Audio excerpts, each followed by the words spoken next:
Good morning to everyone present here today. I extend a warm welcome to everyone present on day second lecture series online webinar on a cloud application system components fundamentals organized by eInfochip and Aero Company and IESA Gujarat chapters. On behalf of the organizations, I would like to welcome you all and inform you that the webinar will completely enlighten us and give a more knowledge about the clouds applications and all. Thank you very much for joining on time. I'll hand over to our expert, Dr. Chirag S. Thaker, sir.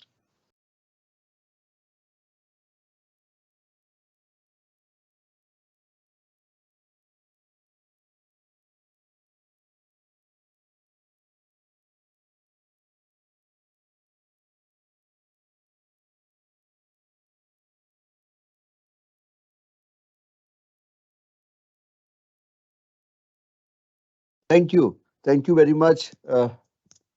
Thank you one and all for joining this session.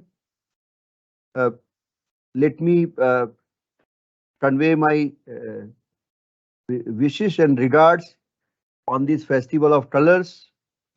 In India, we are known for celebrating many festivals, and Holi is just round the corner. We have started the festivities. One more time, let me take this opportunity to thank the office bearers and the management of eInfochips and Aero Company. I also take this opportunity to thank the association which is responsible to create a very vibrant chip manufacturing ecosystem in the country. This session is on systems and components, and we'll talk about cloud technology. The idea is to cover the engineering aspects of cloud technology with a view of systems and components. And this is our second session. This is an acknowledgement slide. The presentation acknowledges content, especially images that are taken from Google. And that's why there are many images where the image source is depicted. There are certain places, if the image source is not written, you can consider www.images.google.com is the universal image URL so far as Google images are concerned. The images are used purely for an academic training content delivery purpose. As a presenter, I have no intention of copyright infringement. There are many images which are under common creative license. There are some images which are also not under common creative license. For all those images, I as a presenter here clarify that I have no intention of copyright infringement, and this is just for the academic purpose or rather the training presentation purpose. Friends, this is going to be my flow of presentation. We will spend a couple of initial minutes discussing the digital revolution, the device growth, the top 50 sites that actually attracts maximum consumers, and then we will formally enter the subject in introduction to cloud computing. We'll have very many slides on what is cloud computing and then different perspectives on cloud computing. And then we'll try to understand the properties and characteristics of cloud computing. What are the benefits from cloud computing? After that, the last slide of the presentation would cover the topic like service models and deployment models. The past SaaS and IaaS, the trilogy which has made cloud a very big entity, and all the deployment models, public cloud, private cloud, community cloud, hybrid cloud. And at the end of this, we'll also try to have certain videos. As it is very customary, I generally start my presentations with some of the quotes. And again, one is from Mr. Albert Einstein. And he says, I fear the day that technology will surpass our human interaction. The world will have a generation of idiots. A very thought-provoking quote from one of the finest brains the world has ever produced. Data is the new oil, and IoT is the new nervous system. So data is the new oil, and AI is the electricity. And this, when you look around the world and the technological growth, the way technology has entered our day-to-day life, this seems very profound statement. This is January 2023 slide, which talks about essential digital headlines. The total population of the world is across 8 billion, and urbanization covers 57% of the global population. If you talk about unique mobile phone users, it is 68% of the population. That comes out to be roughly 5.44 billion people. Out of them, internet users are 5.16 billion people. That is 64% of the global population. And active social media users, they are 4.76 billion. That is of the total population that we have. But if you take a very sneak peek into it, you can see here that people who are using any kind of mobile phone, that is 96.7%. And that year-on-year change is 10 basis point or 0.1%. If you look at smartphone, very minor growth, 0.3, so 96.4. If you look at feature phone, 3.9. That is compared to last year data, it is minus 13.3%. That means a larger population is actually shifting towards using smartphone or what we call the smart device. Laptop or desktop computers, because our mobile phones are giving all those features and facilities for our day-to-day work, existence, and our creative activities. It has also seen the growth of it's minus growth, depreciated growth, minus 2.2%. And it is now 67.6%. Tablet device is again minus 2.7%. But when you focus on the lower part of the slide, you can see a very alarming, a very vibrant picture. If I say games console, it has seen growth of almost 5%. And year-on-year change is 5%. That is plus 5%. And 38.9% is the total game console. But when you look at smartwatch or smart wristband, it has seen substantial growth of 10.3% year-on-year change. And now it is covering 33.1% of the total population. And this is US data, United States of America data. If you look at TV streaming device, it has only seen 7% growth with 39.3% of penetration. But when you look at smart home device, and this is where one of the prominent country in the world has seen 17.4% of year-on-year change on a growth side. And when you say VR device, 8.3%. So smart devices, IoT systems, they are making inroads in our day-to-day existential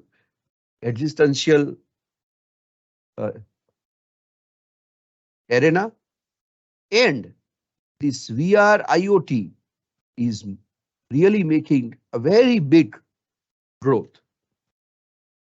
If you look at top 50 websites, and we don't want to spend much of the time because we are quite aware of this, Google tops the list, followed by YouTube and then Facebook and all. Now, YouTube has one of the highest duration per visit, and that is 20 minutes. And if you say Zoom's traffic numbers have come back down in 2021, the video conferencing service ranked 15th in the world. Now it has come down, and that's because of pandemic. So if you just analyze the entire top 50 sites, you can see that Google and YouTube alone attract more traffic than the next 48 websites around. And this is a very big number. Right now, what we have observed is ChatGPT. Everybody talks about ChatGPT, and it's a revolutionary product. And my very simple statement to ChatGPT is, this is the beginning. But the slide which is there in front of you, it says how fast ChatGPT is there to reach 1 million users mark. And it's a comparison. Netflix got launched in 1999, and it took 3.5 years to reach the first 1 million users mark. Kickstarter, 1 million backers, 2.25 years. Airbnb, to reach 1 million nights booked, it took 2.5 years. Twitter, to reach 1 million user mark, took 2 years. Foursquare, 1 million downloads, took 13 months. Facebook, first 1 million users got launched in 2004, 10 months. Dropbox launched in 2008, took 7 months to reach 1 million user mark. Insta again took 2.5 months. So 3.5 years Netflix, we came down to 2.5 months with Instagram. 1 million downloads. Friends, ChatGPT launched in 2022, 5 days. They took only 5 days, 120 hours to reach first 1 million users. And this is the impact of the entire digital revolution. This is the impact of its own story, where AI is making its mark. And here, though we are here to discuss cloud computing, let me tell you 3 major verticals so far as AI is concerned. And we call them artificial narrow intelligence, artificial general intelligence, and artificial super intelligence. And ChatGPT has full throttle potential to ensure artificial general intelligence, because this conversational AI driven chatbot, I repeat, the conversational AI driven chatbot has really shown very promising results. And as I told you, this is just the beginning. So what is artificial narrow intelligence?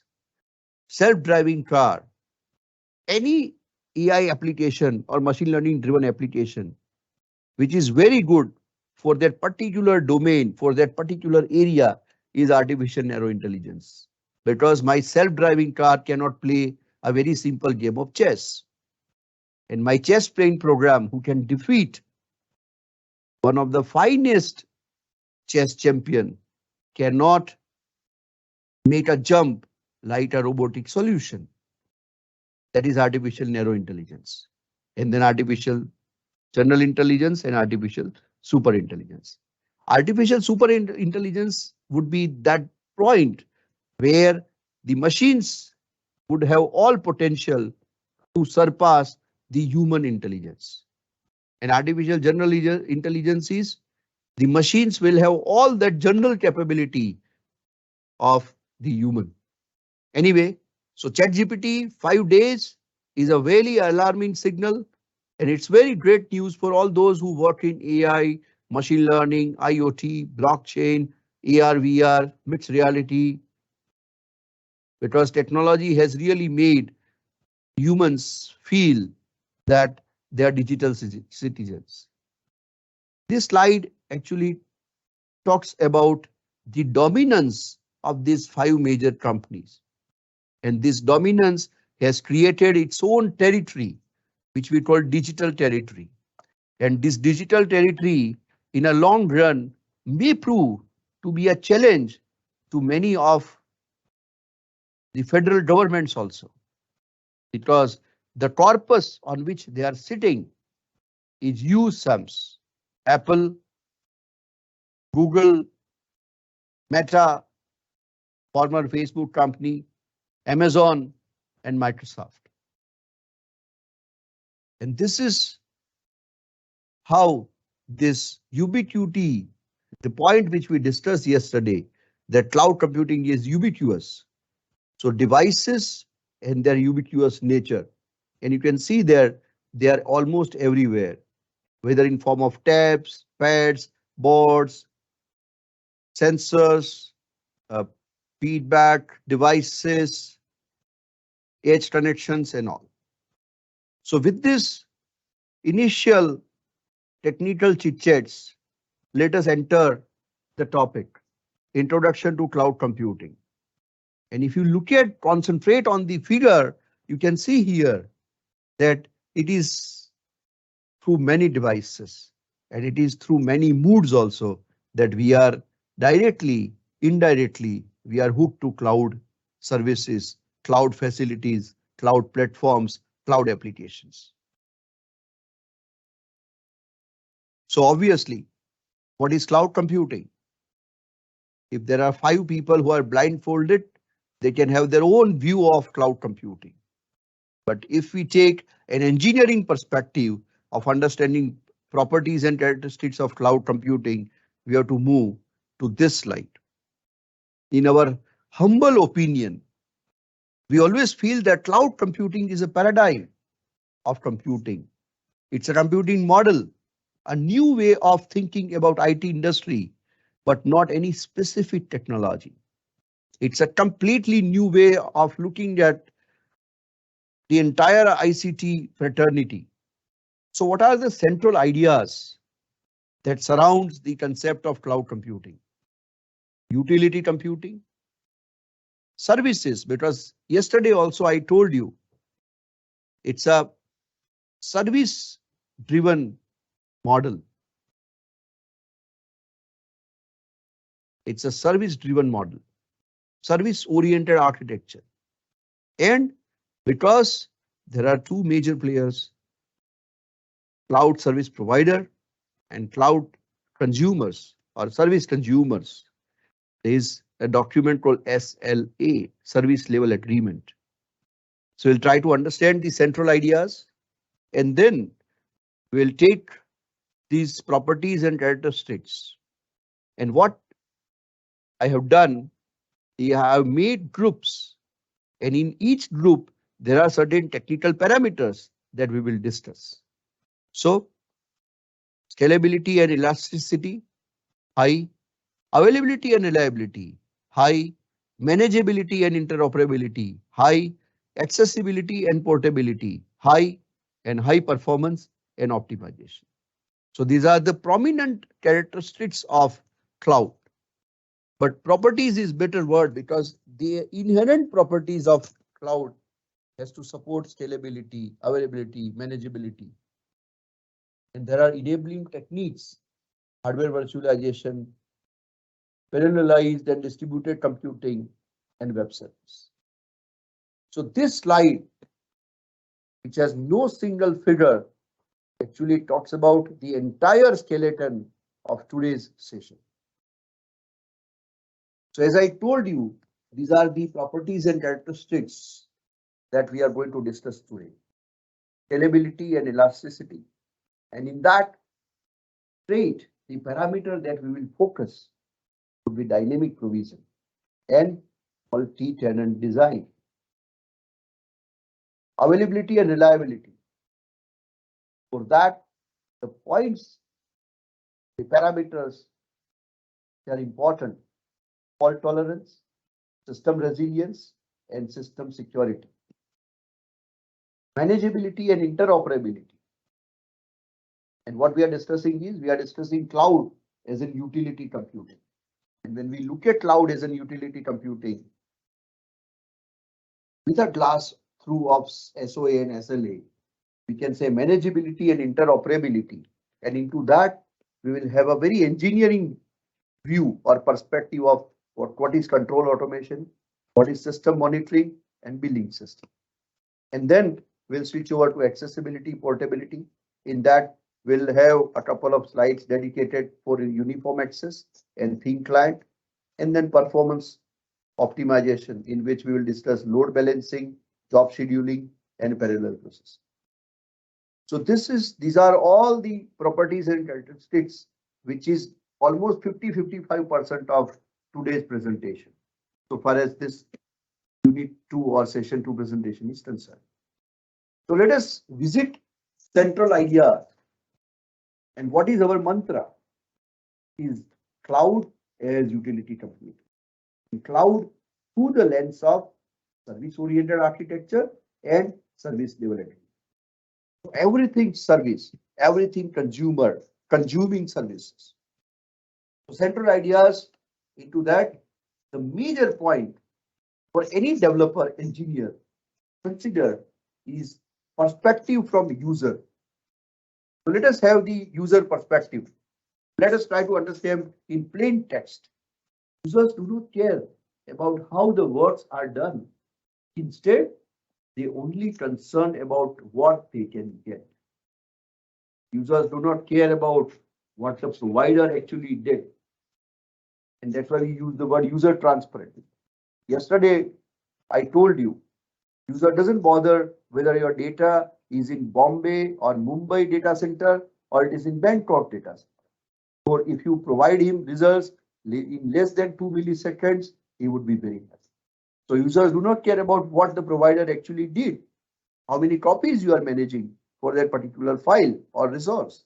Instead, they only concern about the quality of service, QoS. And we have very many slides on QoS. Users do not want to own the physical infrastructure. Instead, they only want to pay as many as they use. And that is the central thought behind cloud as utility computing. So what does user really care? They only care about their service. So this slide, the major takeaway point is service. So let us try to explore that. Before that, utility computing. So service provisioning model. Service provider makes computing resources and infrastructure management available to the customer, is charges them for specific usage rather than a flat rate.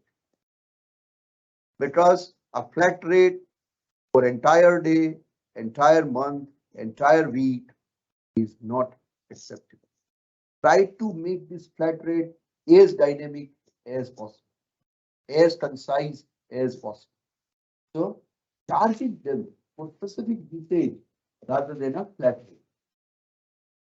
What is the second point? Like other types of on-demand computing, the utility model seeks to maximize the efficient use of resources or minimize associated costs. And yesterday, I discussed that example of 25 developers, high-end developers, animators, where I told you that even if they are high-end developers or animators or graphic designers, if 25 to 40% of their processing power, if 30 to 45% of their memory, and if 20 to 30% of the network resources are underutilized, the situation is not acceptable. In that example, I also extended my understanding that if you are chief technology officer of a very giant company which is making a strategic investment of $2 billion IT infrastructure or IT department investment, and you on one side, and on the other side, you know that 20 to 55% of your IT infrastructure is underutilized. For you as CTO, that is not acceptable. And that's where cloud comes into picture. That's where cloud has that potential of attracting an end user or a very giant conglomerate. And that's where maximizing efficient use of resources and minimizing associated cost actually comes into picture. And that's where utility computing comes. That's where energy comes into picture.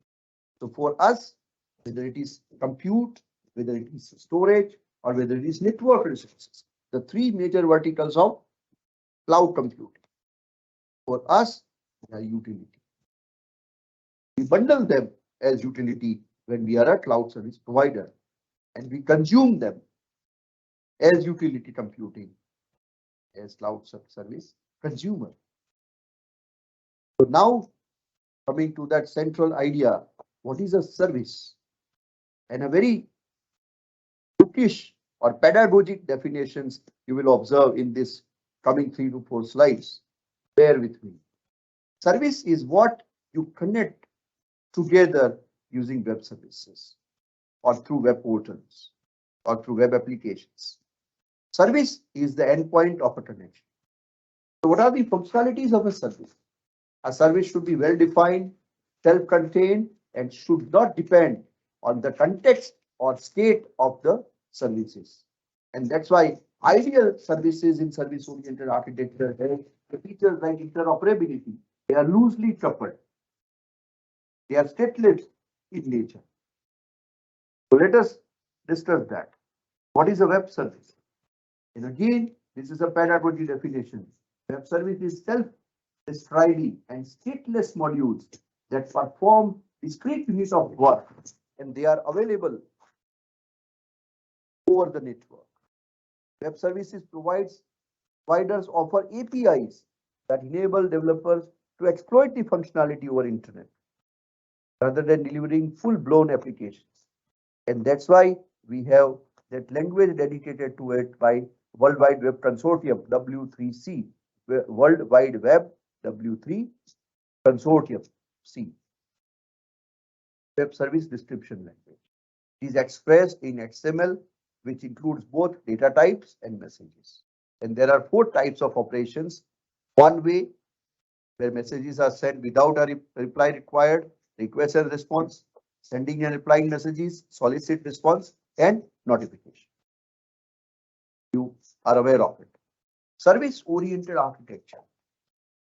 It is essentially a collection of services which communicate with each other.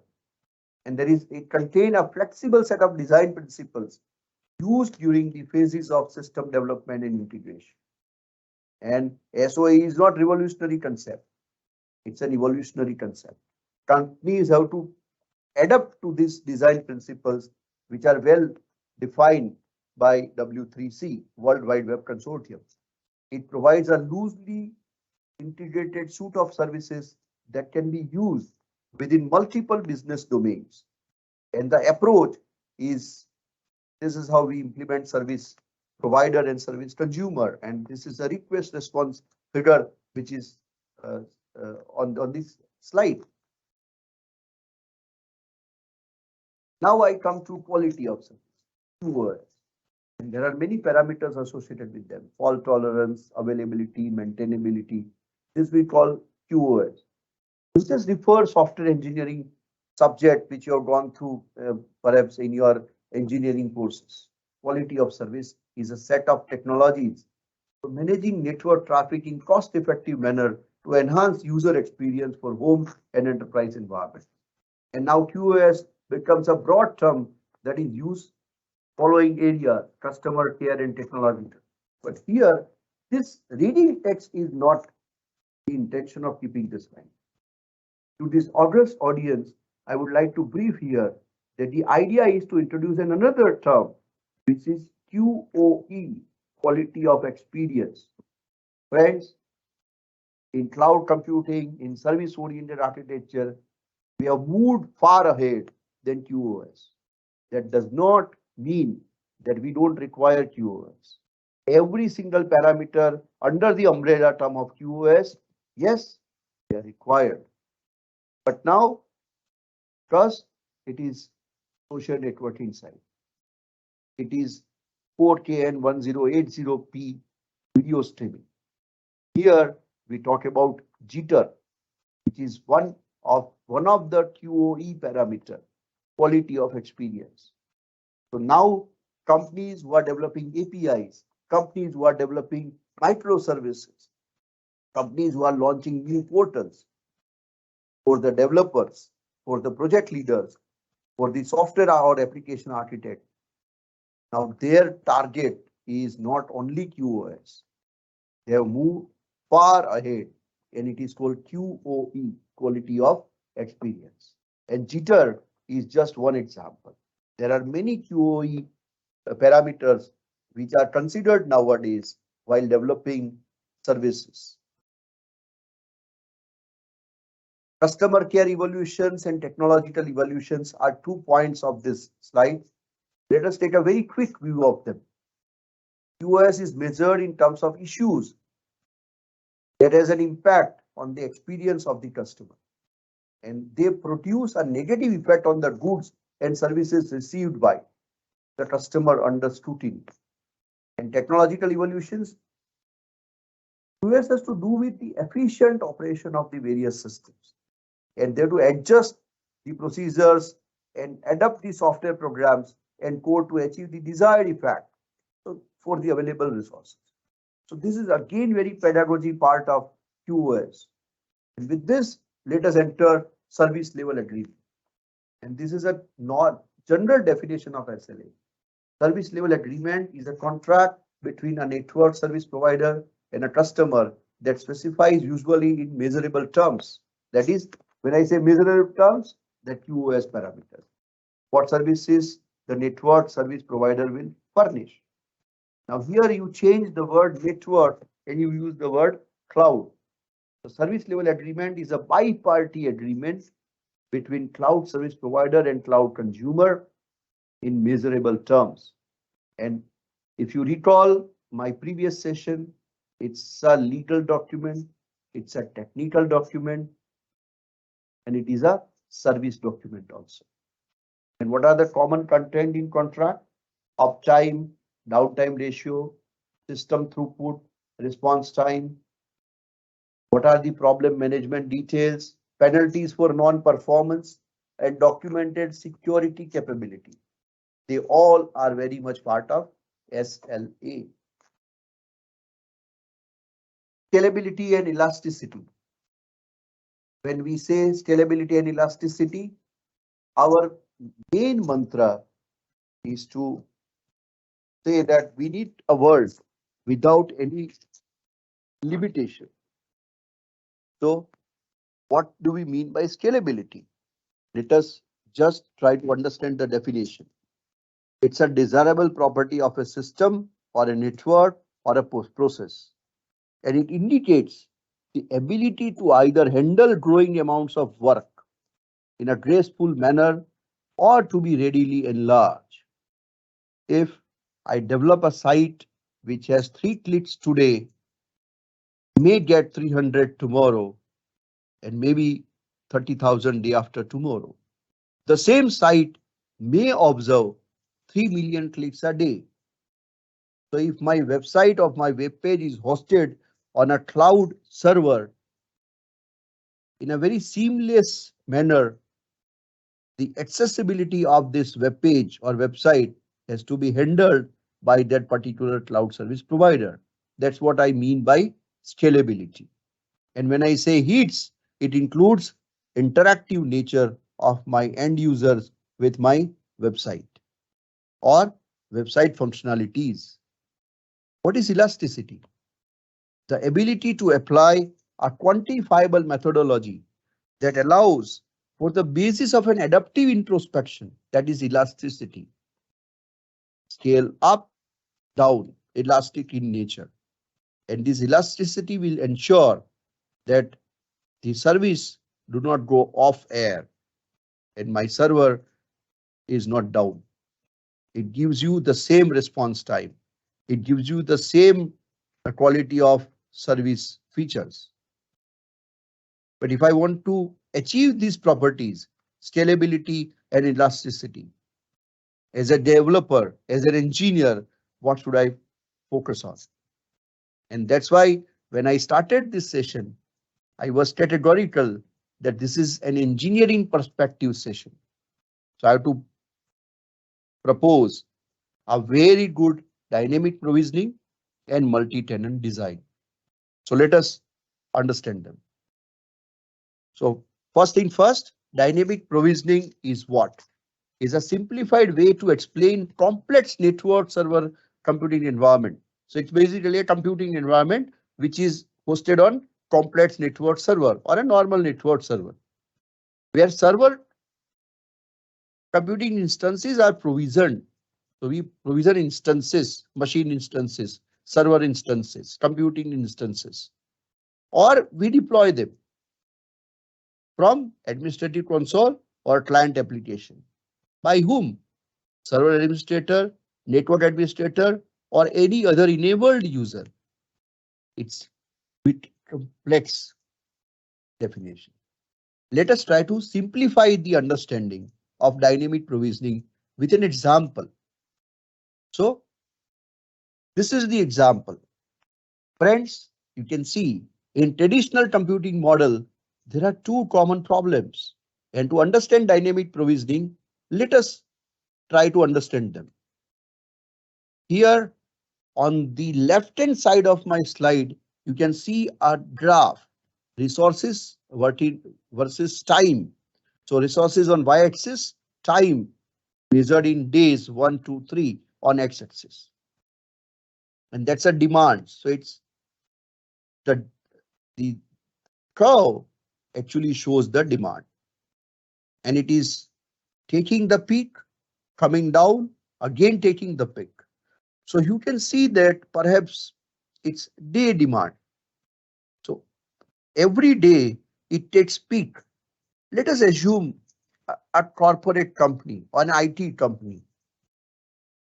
And let us say 12 o'clock is morning, and then it's almost very low, and it reaches 9 o'clock. The company starts 10 o'clock, 12, 2, it reaches the peak. After 2, it comes down. And in one day, it reaches one peak and it comes down. And second day, it reaches peak and it comes down. And there is a constant capacity. And why this capacity? It's from that's the capability of catering to this demand. And generally, what do? We underestimate system utilization, which result in under provision. Under provisioning is the issue. And when you underestimate the system utilization, it results in under provision. And that's where you can see two major pressing point. One, loss in revenue loss. Here you can see that the demand has peak and low. But because the capacity is this, you can see that graded area. That's where you observe the loss in revenue.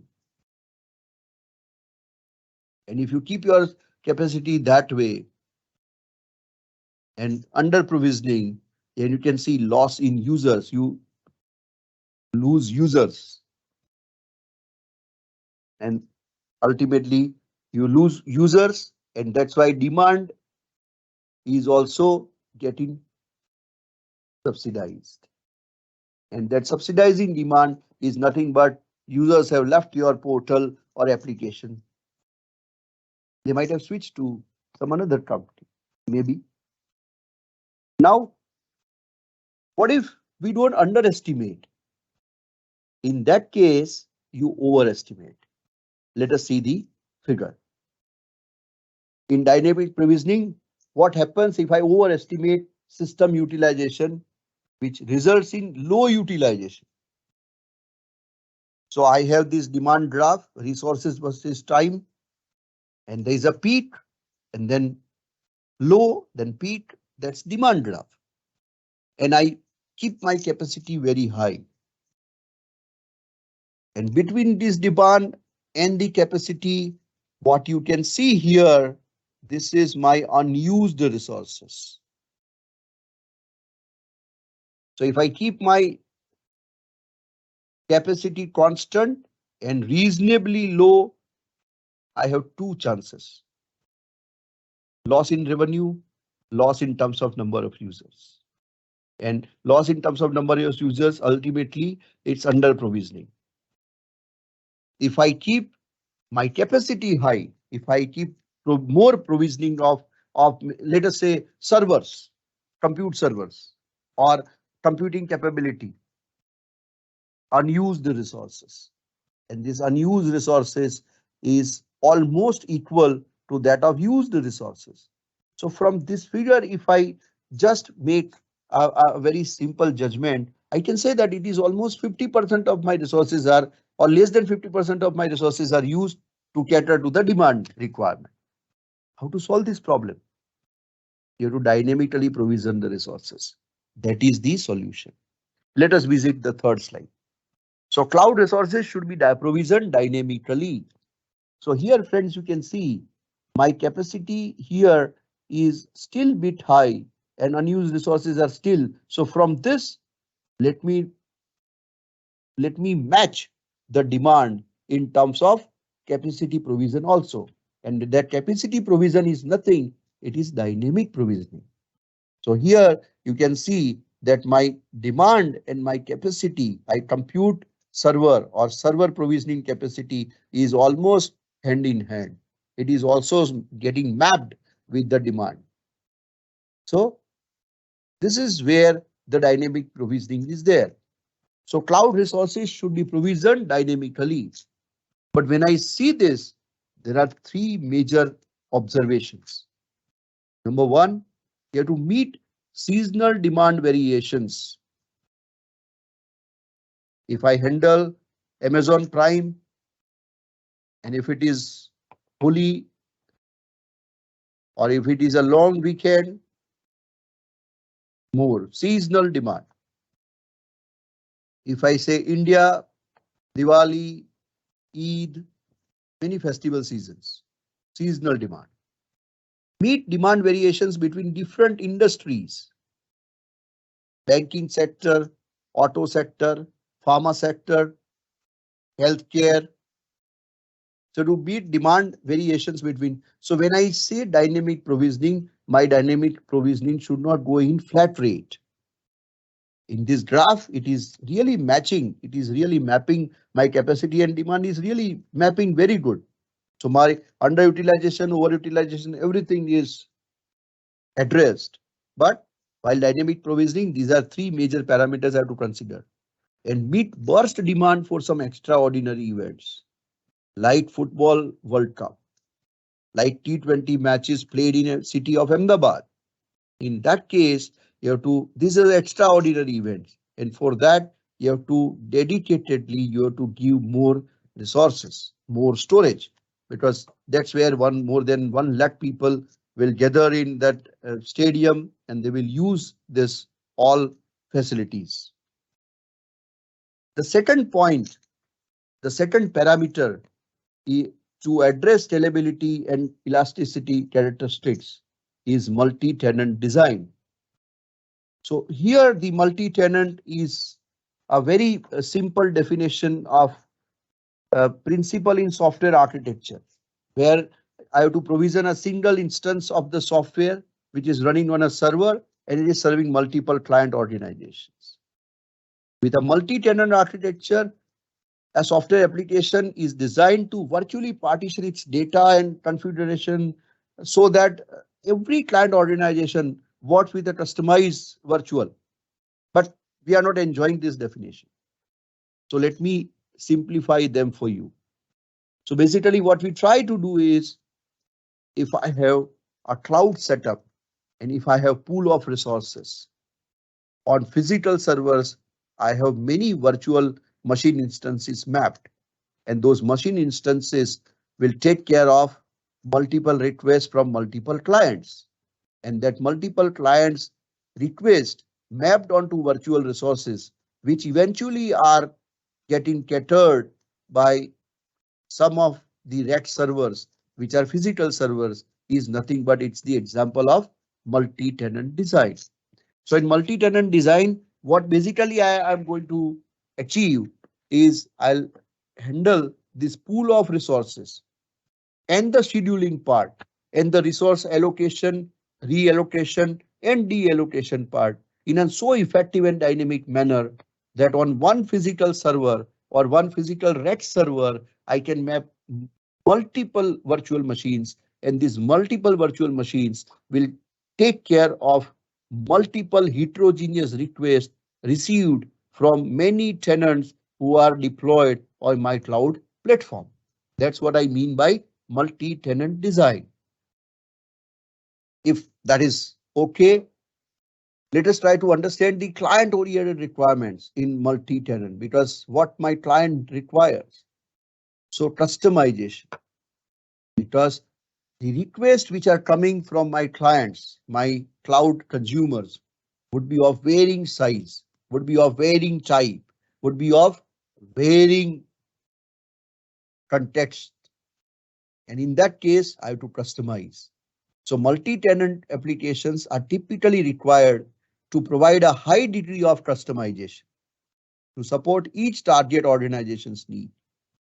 A pharma major whose cloud is hosted on my infrastructure, if I'm a cloud service provider, would have a different organizational demand than an FMCG company who are on my cloud and I'm giving them PaaS solution or IaaS solution. Quality of service. Multi-tenant applications are expected to provide adequate levels of security and robustness. Agility and robustness are two major mantras. If you are a cloud service designer, if you are a cloud service developer, and if you are using your own cloud platform to deploy those applications and services, you have to take care of robustness, agility, provisioning, and availability. Because we already discussed that my customer, my end user, my consumer is interested in getting the seamless access in shortest possible time. And that's where quality of service and quality of experience parameters come. Let us move to third characteristics, availability and reliability. And for that, the parameters that we are going to discuss would be fault tolerance, system resilience, and system security. Here, our idea is this. This is our target. This is our vision. Or rather, I should not use the word vision. This is our mandate statement. Data never loss. Machines should never fail. So no data loss, no machine failure. What is that? So let us try to understand the engineering definition of availability. The degree to which a system or a subsystem or an equipment is in a specific operable and commutable state at the start of a mission, when the mission is called for an unknown type. And in cloud system, if we look at it, requires very high availability. And now we have started using the word 5 nines. That's what we mean by statistically provide 99.999% availability. And we have one slide dedicated to understand this 99 phenomena. What is reliability? It is the ability of a system or component to perform its required functions under stated conditions for a specified period of time. As a developer, if we focus on every single word of this, perhaps we can be a better developer or an architect. So how to achieve these properties? Fault tolerant system, required system resilience, and reliable system security. So before we move to that, let us try to understand nines availability, this 9 phenomena. So if availability in percentage is 90%, which we call 19. So what is that? See, there are 365 days in a year. And when I say 90%, 36.5 days downtime is permissible because 10% downtime is permissible. That is 36.5 days out of 365 days. If I say per month, 24 into 30, 720 hours. And out of 720 hours, 72 hours downtime is permissible per month. If I have 19, that is 90% availability.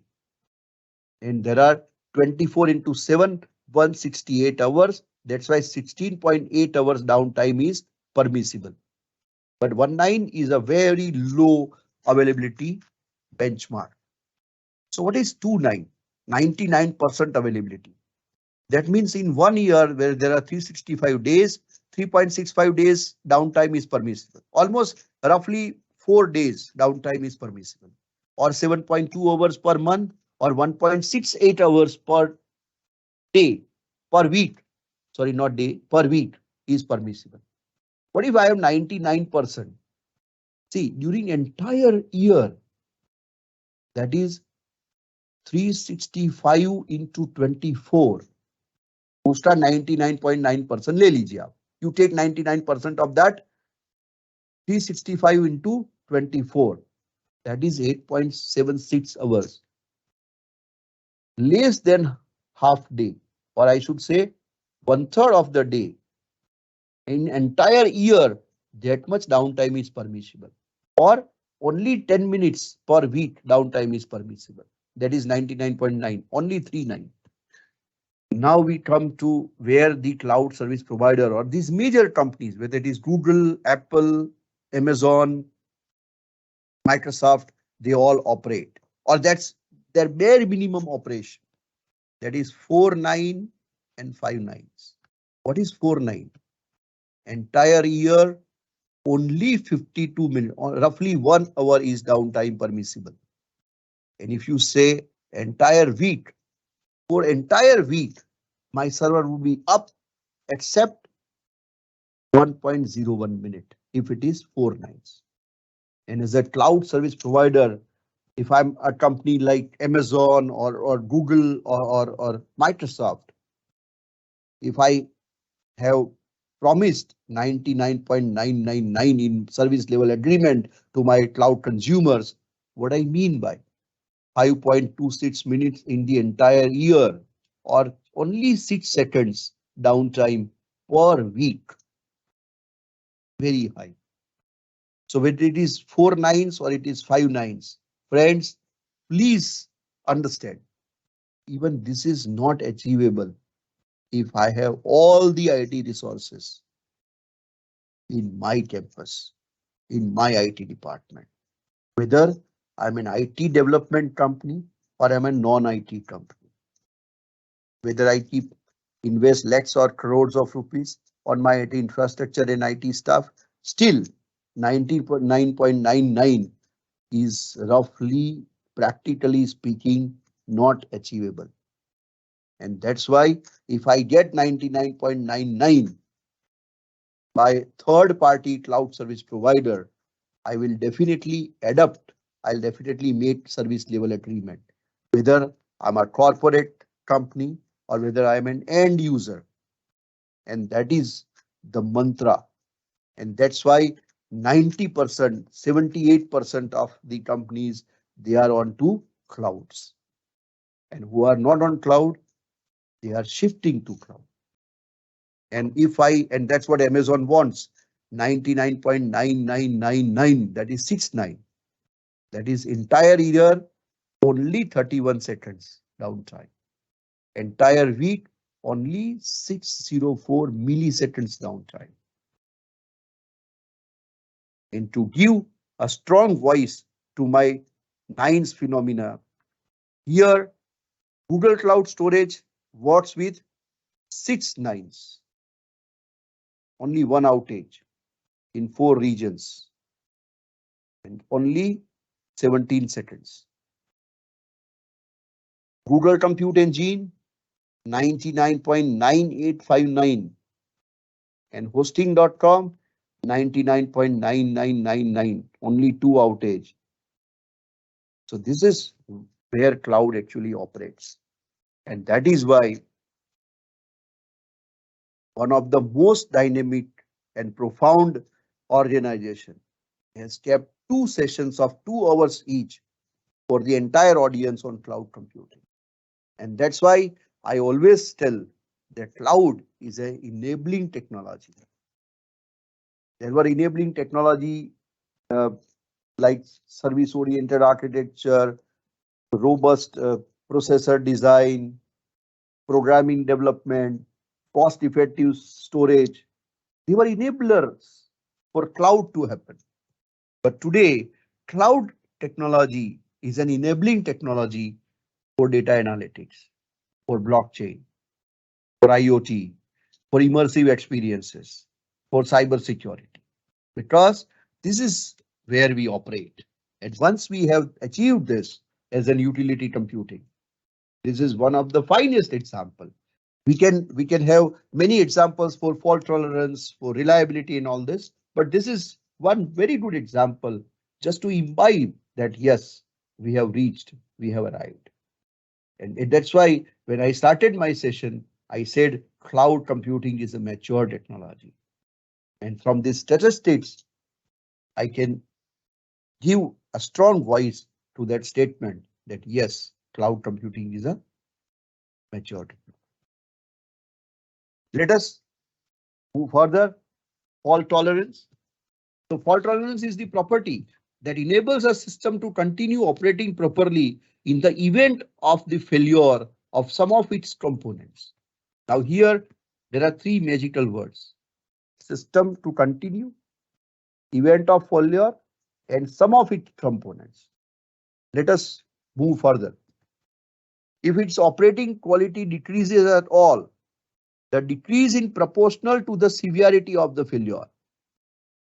It's not something that in a naively designed system in which even a small failure can cause the total breakdown. So the operating quality should be such that it has to be proportional decrease in case of failure. It's not that a very small component or very small fault or failure can cause the entire total breakdown. So there are four basic characteristics of this uh, feature, fault tolerance. Single point of failure, you should not have any single point of failure. Fault detection and isolation to the failing component, containment to prevent propagation of failure, availability of reversion modes. So let us try to understand, and we would be quick because it's almost been 1 hour since we started and there are many slides to visit. So single point of failure, SPOF, SPOF, a part of system which if it fails will stop the entire system from working. Single point of failure. The assessment of a potentially single location of failure identifies the critical component of a complex system that would provoke the total system failure in case of malfunction. How to prevent this single spot? If a system experiences a failure, it must continue to operate without interruption during the repair cycle. That means I have to detect the fault part and I have to isolate that. So a subfield of control engineering that concern itself with you have to monitor a system and you identify when a fault has occurred and you have to pinpoint the type of fault and its location. And once this location is identified, you have to isolate that location. So when a failure occurs, the system must be able to isolate the failure to the offending component.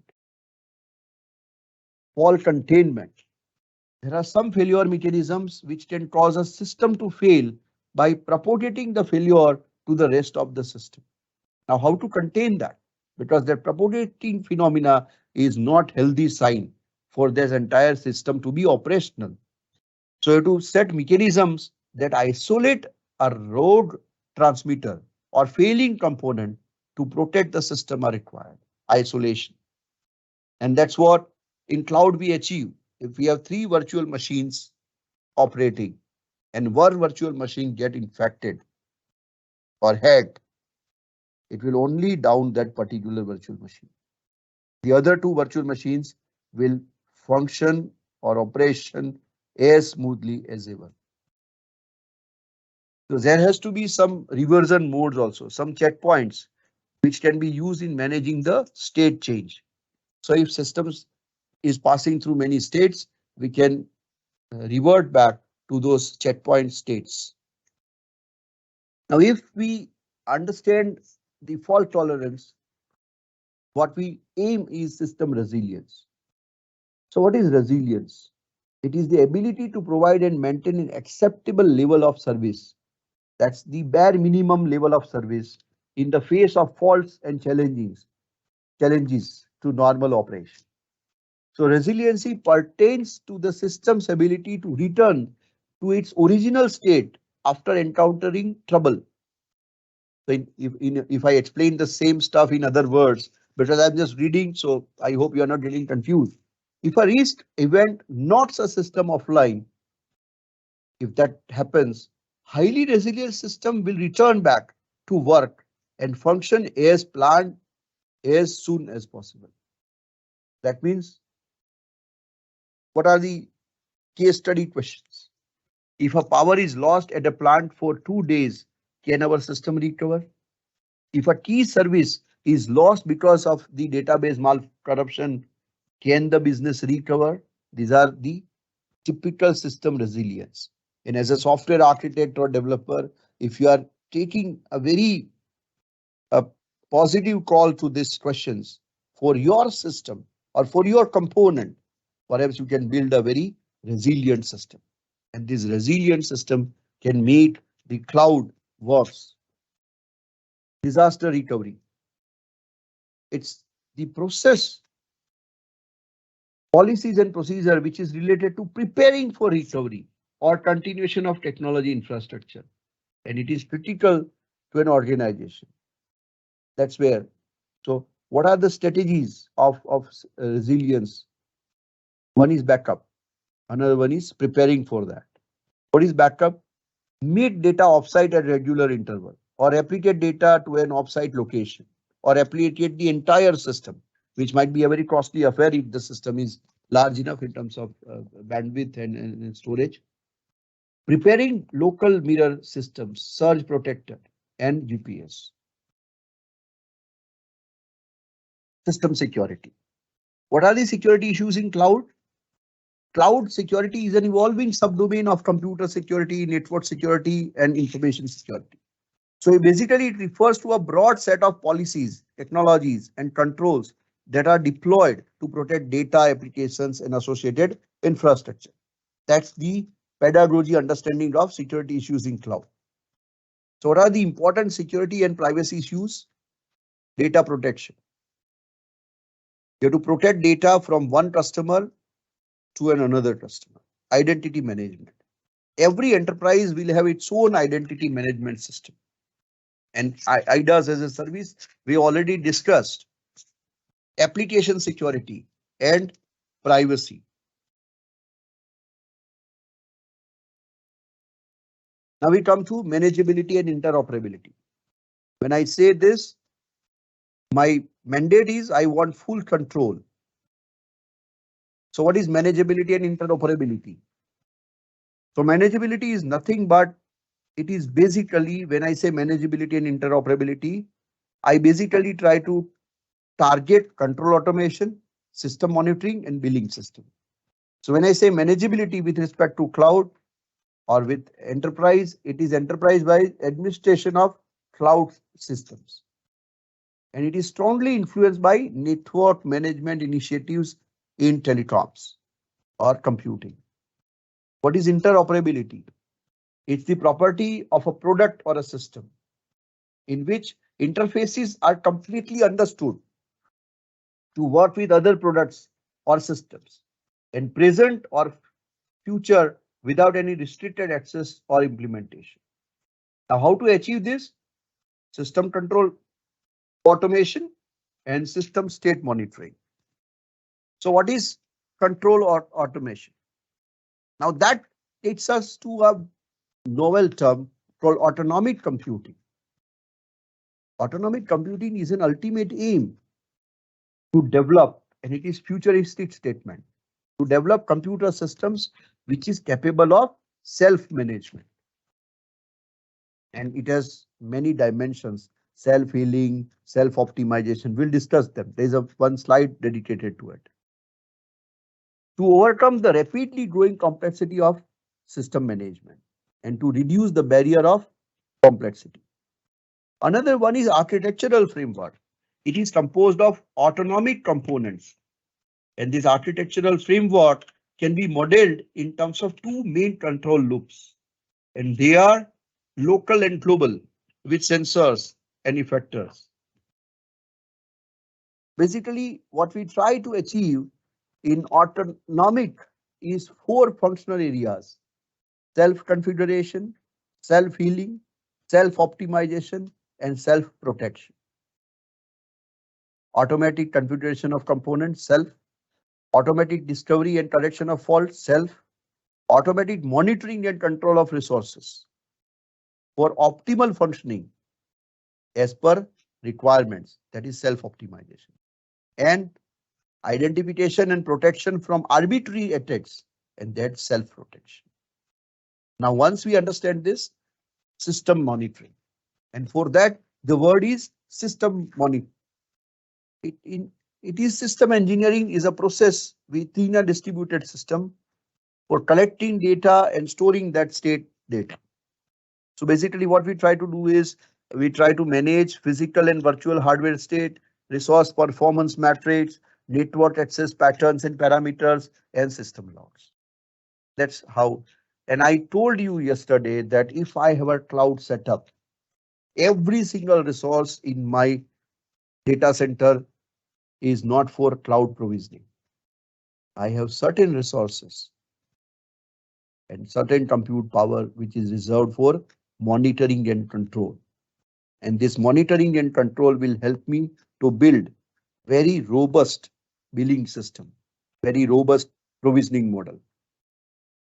And that's why the next subtopic is billing system. So in cloud, billing is very simple. Users pay as many as they used.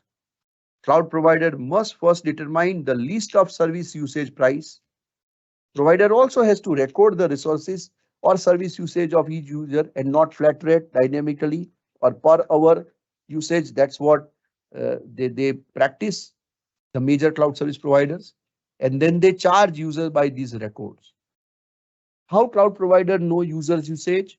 For that, they have to get information by means of monitoring system, and they have to automatically calculate the total amount of money which users should pay. And for that, you need a very robust and systematic billing system in practice. The next point of the next characteristics is performance and optimization. And we need high performance improvement. So performance seems very normal word, but it has a great meaning attached to it. And optimization, what should I say?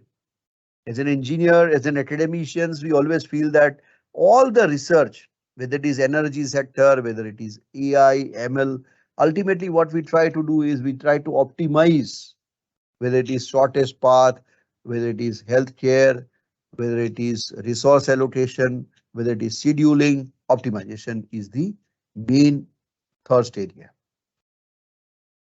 So what does performance guarantees to us? We have to guarantee application performance because we have great computing power in cloud.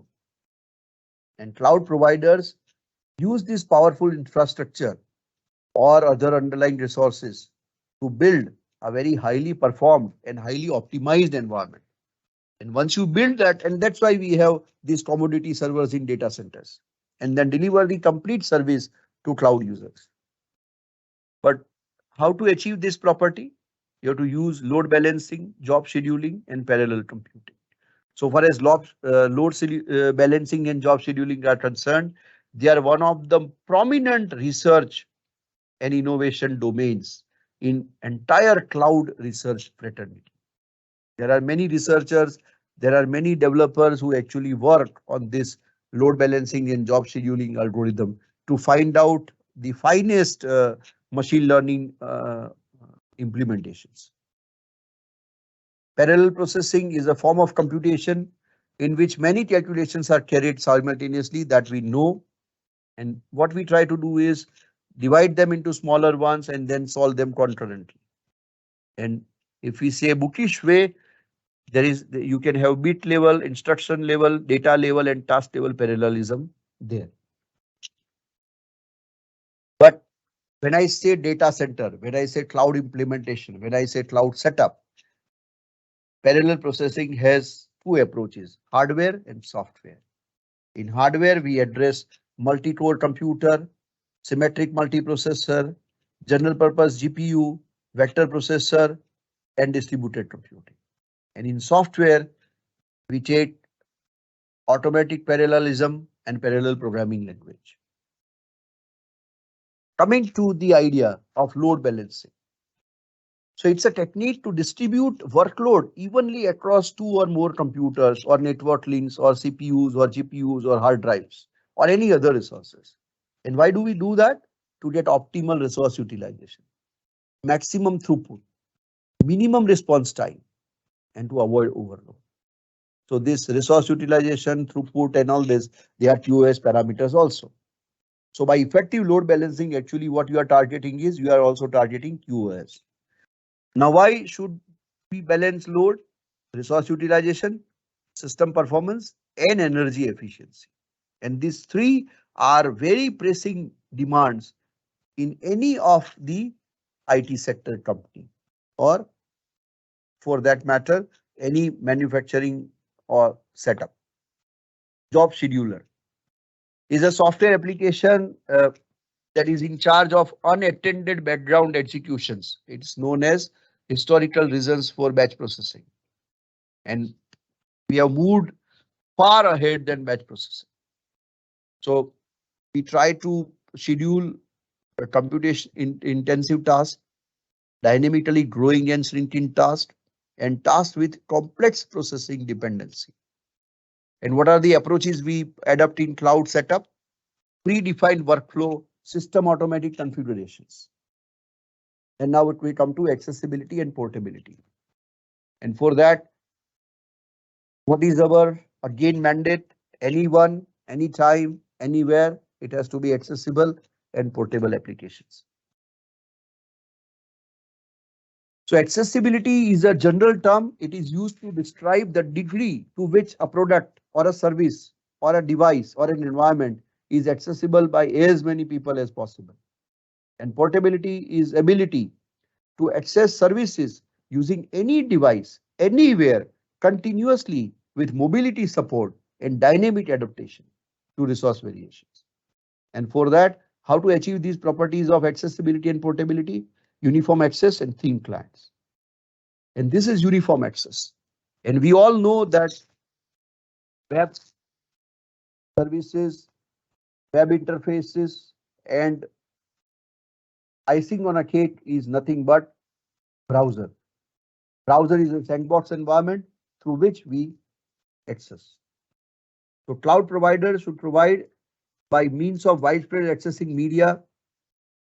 Web browser technique is one of the most widespread platform in almost any intelligent electronic device. And cloud service takes them into concern and then delivers. The second is theme client. It's a computer or a computer program depends heavily on some other computer to fulfill traditional computational role. It's very lightweight in terms of processing power, memory capability, and all this. They are cheap client hardware, diversity of end devices, and very simplicity is the characteristics of theme client. So that leg is over of characteristics and of cloud computing. Now, what we can gain from cloud computing? The benefits. Cloud computing brings many benefits. For end user and individuals, it's different, and for market and enterprises, it's different. So let us take for market and enterprises, reduce initial investment, reduction in capital expenditure, improvement in industrial specialization and resource utilization improvement. And for end user, it is reducing local computing power, local storage, and variety of thin clients that supports. That's the takeaway points for cloud benefits. If I say market and enterprises, reduce initial investment. So there is a traditional process of enterprises to initiate business.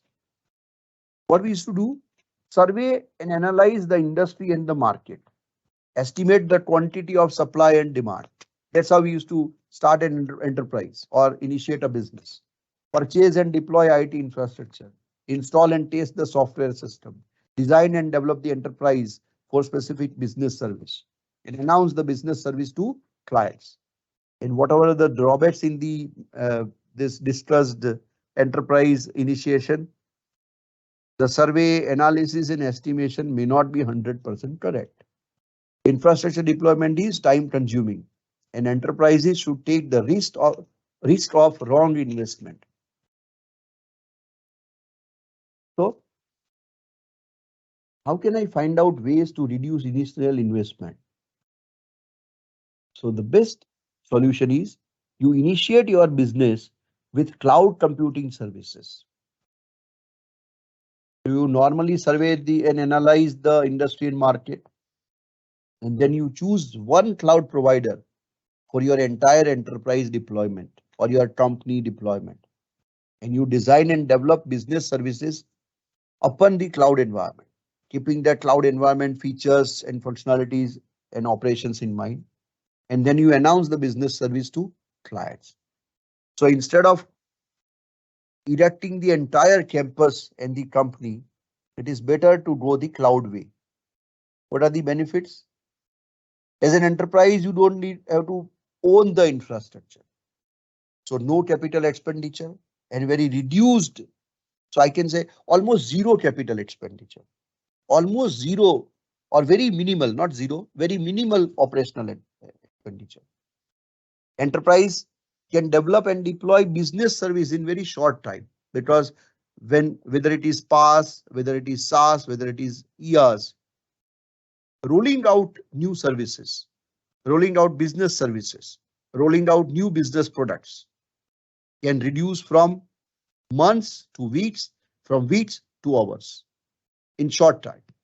Enterprise can reduce the business loss of wrong investment because even if you predict something wrong, there is a very dynamic, robust way of coming out of that wrong judgment because there is no investment at all. And if it is a wrong judgment, you can very easily figure out that wrong judgment and make your business operational. So if I summarize, in traditional, the risk is with enterprise. Here the cloud reduce the risk. Time duration, long deployment time. In cloud, it is fast deployment. And cloud provider owns the infrastructure. So as an enterprise, you don't own the infrastructure. Second point is reduce capital expenditure. So traditional capital expenditures of enterprises were like establish its own IT department. And then IT department used to handle many jobs like manage, administer hardware and software, apply regular data backup, checkpoint process, purchase new infrastructure, eliminate outdated one, always stand by for an unexpected IT problem, sometime of unexpected server failure, server down situations. And there are drawbacks to that. Enterprises pays for IT investment, which is not its business focus. So you are basically, if you are an even IT company, your products are for one particular domain and you are putting your time, energy and human resources to erect the IT department and IT resources. If you are a non-IT company, you are making substantial investment to create IT department, which is not your core business domain. In either of the case, it's a very big burden on the IT team as well as top management. So enterprise should take risk of hardware software malfunction, time consuming. So these all are some of the drawbacks, and you have to come out of these drawbacks by taking the or following the cloud path. So if I adopt the cloud computing service for my capital expenditure or for my business establishment, I can almost dismiss IT department or with minimal staff. And the jobs of IT department can be achieved by cloud providers. So all these upgradation, infrastructure, consistency, backup data, disaster and system malfunction recovery, all this can be handled by my cloud providers. And what are the benefits? As an enterprise, whether I'm an IT company or whether I'm a non-IT company, I can focus on my business. My shift is focused. I am doing my business task. I am doing my IT task in a right way. Enterprises can reconfigure IT services in short time. I can pay for cloud provider as many as the services are used. No upfront commitment, no upfront investment cost. And that's why if I summarize this point, I can say that pay for all investment and human resources if I'm adopting the traditional path. But if I adopt the cloud computing way, enterprise pays as the service used. Time duration in traditional, it is long establishment timeline. Here it is very fast. You can improve industrial specialization because traditional industry and market has a very typical setup of its own IT department, enterprise themselves and all this. And there are drawbacks associated with them, like business focus nahi rehta hai, all this, which we already discussed. But when I collaborate with my cloud providers, I can centrally maintain IT infrastructure for clients. I can employ experts for management and administrations. I can focus on providing reliable IT services to my employees, to my business associates, to my partners. Enterprises only rent the services they need and care. So what are the benefits? Industrial specialization will be improved. My performance will be optimized. My business focus will be enhanced, and my IT resources will not be wasted. So these are the benefits so far as improvement in industrial specialization is concerned. And this is nothing but the summary, this in which if you are having the traditional path, your relationship would be standalone enterprise. But with cloud, it would be win-win partnership. How to improve our resource utilization? So there is a traditional industry and market in which enterprises hardly takes care about IT resource utilization. They just invest, they just erect the infrastructure, deploy the staff, and ensure that yes, every 3 years, let us upgrade the server or let us buy more storage and all this. So that's why I said enterprises don't own their IT resources with well management. And IT resources usually are over invested for peak demand, which hardly takes place. So it's almost double, triple investment in IT resources and IT infrastructure, and then recurring cost of that license cost and all this. So it's a wrong way of power utilization, space utilization, IT resource across the enterprise cannot be shared very, and the entire organization, if it is a non-IT company specifically, they work in silos. So if I just give you a simple example, manage marketing department will also keep on buying laptops and server and storage, and manufacturing will also buy other sets of storage and servers and IT resources and huge capital expenditures. How to improve on resource utilization? So again, I have to collaborate with cloud providers. And when I collaborate with cloud providers, the first benefit is IT resources are centrally managed and optimized. So Cloud provider builds performance optimized hardware. They build consolidated cooling system. Cloud provider inherently will consider the geographic issues, legal policy issues, the latency part, the availability part. Like if I say Amazon, they have created availability zones, and sometimes they have multiple data centers in typical availability zones. And these availability zones has a larger geographic uh, location called area. So IT infrastructure can be shared among enterprises. IT infrastructure performance and utilization can be optimized, and you can have the large scale integration optimization. So again, this is the summary sheet of improved resource utilization, in which cloud system should be globally optimized to have better power consumption and optimization. Now for end user and individual, let us have a very quick visit. To reduce local computing power. As an individual, I keep not buying tablets and laptops and desktop and server systems. So one need to buy your own personal computer if I go the traditional way. I buy powerful processor if I am into intensive computing. I buy large memory or external hard drives to meet application requirements. And I install plenty of applications, whether needed or not needed. So replication, regular update, cost, reinstall of all applications, these are the drawbacks. Now, if I, as an individual, if I go the cloud way, majority of the points are that we have discussed. So I can utilize remote computing power in cloud. I need basic computing power to connect. I can work with thin clients. Applications are automatically upgraded. So I can save time, money, and energy. I can dynamically request for computing power on demand. So all these are benefits.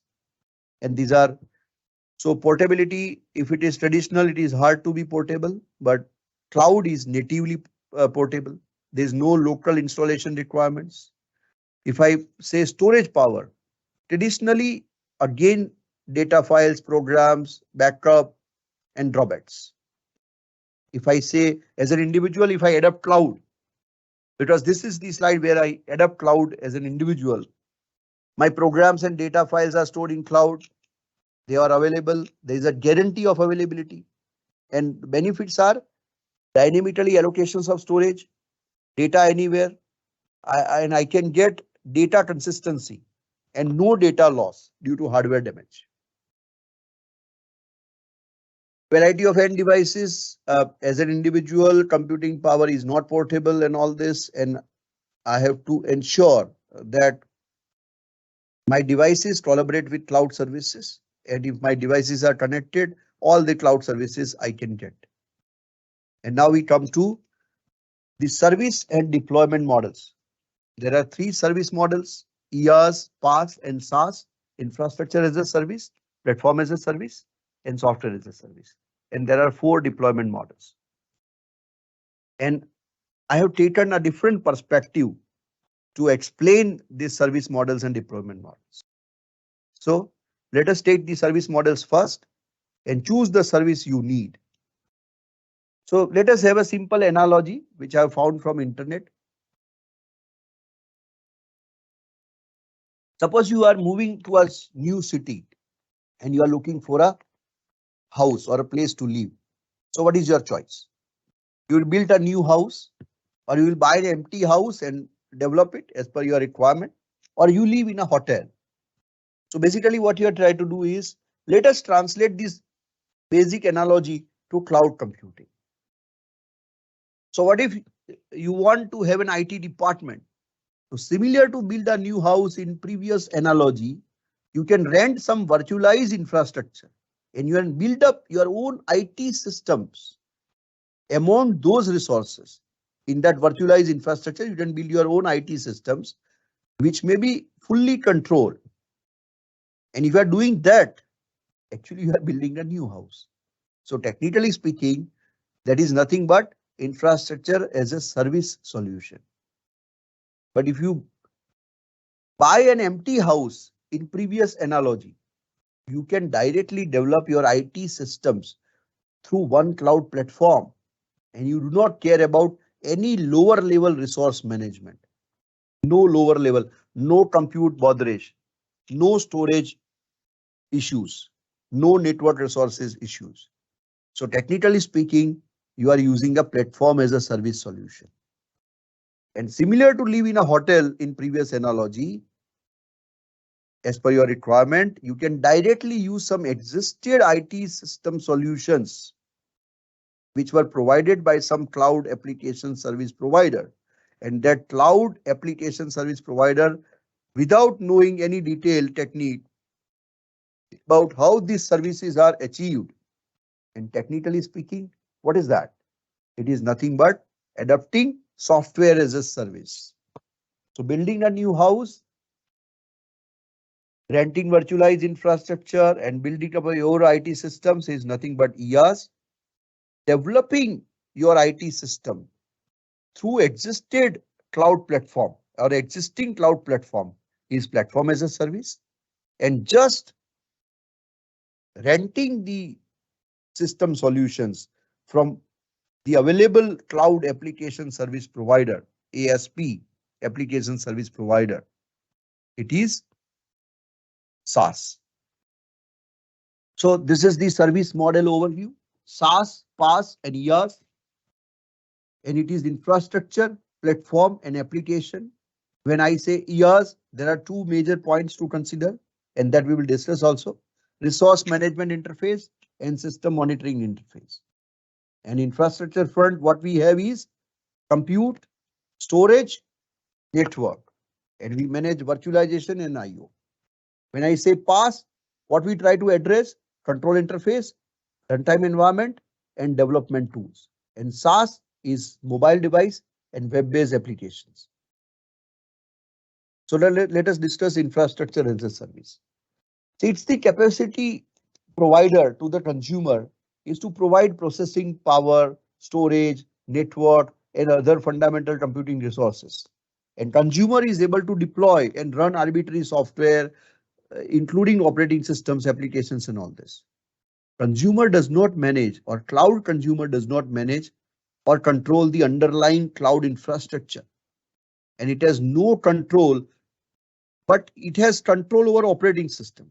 It has no control over what servers, where the storage is, what are the routers and switches. But it has control over OS, uh, how to store, deployment of applications, and all this. And the examples of infrastructure as a service is Amazon EC2, that is Elastic Compute Cloud, Eucalyptus, Open Nebula. And when I say infrastructure as a service, the system architectural point of view, you have to focus on two things. You don't focus on network systems or storage or computing systems.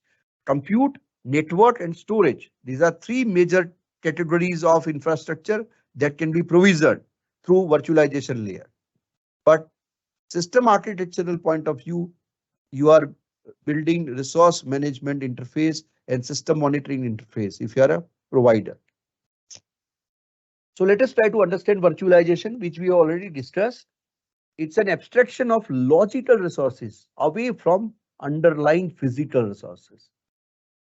So what is your traditional stack? You have bare metal hardware, then you have operating systems, and above it you have various applications running onto it. In a virtualized stack, you actually insert the layer of virtualization, which we call virtual machine monitor, or we call system virtual machine. That's another word also for hypervisor. So you insert the layer of hypervisor or virtual machine monitor between OS and hardware. And this is type 1 hypervisor. So you can have multiple OS which share the physical hardware and provide different services. So you can have VM1 which is on Linux, VM2 which is Windows based, VM3 which is Unix or Ubuntu based. So when I say infrastructure as a service, now this is a novel way of presenting the service models. When I say infrastructure as a service, what are the properties supported by virtualization techniques? So manageability and interoperability, availability and reliability, and scalability and elasticity, they are handled by virtualization technique. So how to understand them? So let us try to understand this resource management interface. So there are several types of virtualized resource. Three: virtual machine, virtual storage, virtual network. So let us take them one by one. Let us take virtual machine. So as an EAS provider, we should be able to provide the basic virtual machine operations like creation, suspension, resumptions, and termination of a server or server, compute server. When I say virtual storage, as an EY provider, I should be able to provide basic virtual storage operation, just as space allocation, space release, data writing, data reading, etc. Virtual network, as an EIS providers, what are the operations I should support?